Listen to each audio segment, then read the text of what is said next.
Good morning, friends. Mark Holmes here with my buddy Cowboy Joe Boo. You know, they always tell me don't quit your day job, so we're headed to our day job.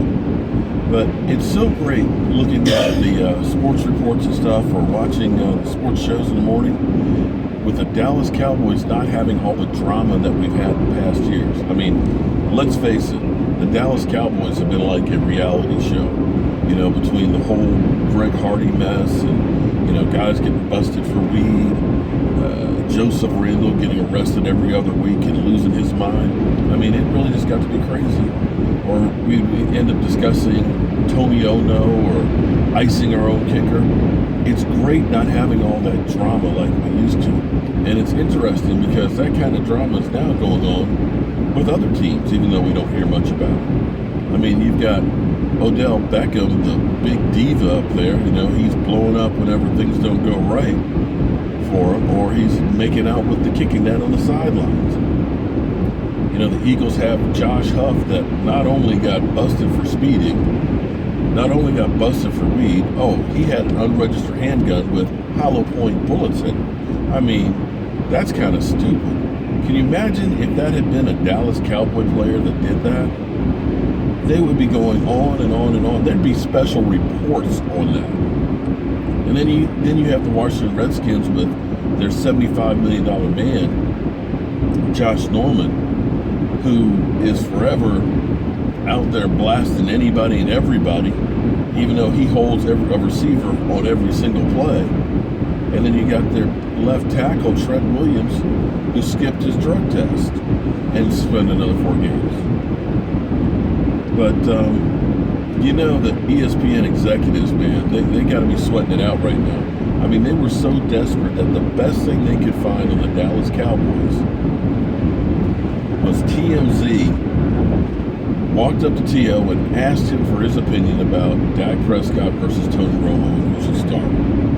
And T.O. was great in that interview because basically he didn't throw anybody under the bus. But they were trying to sell it on First Take like, T.O.'s weighing in on it and blah, blah, blah. Come on, guys. Really? That's the best you can do? Now, with the team sitting there at 6-1, you've got the Doo-Doo Browns this weekend. That's by definition a trap game, but I don't think the Cowboys are going to have a problem with that one. You now have Vegas installing the Cowboys as a Super Bowl favorite.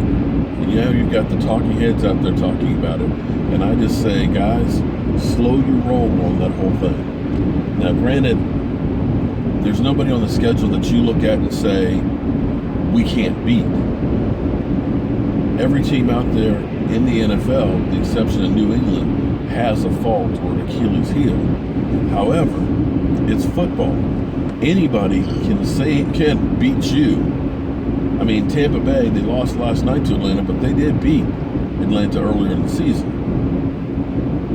So when you look at our schedule, you've got the Steelers, of course, Ben Roethlisberger's back. That's going to be a tough game. You've got Tampa Bay, you've got Detroit, you've got our division. You got a game against everybody in there, and those games always go down the wire. So you can throw out the records on those. So let's just take this one game at a time, and I doubt that we'll go 15-1. And when we get to the playoffs, we'll start dealing with the playoffs one game at a time.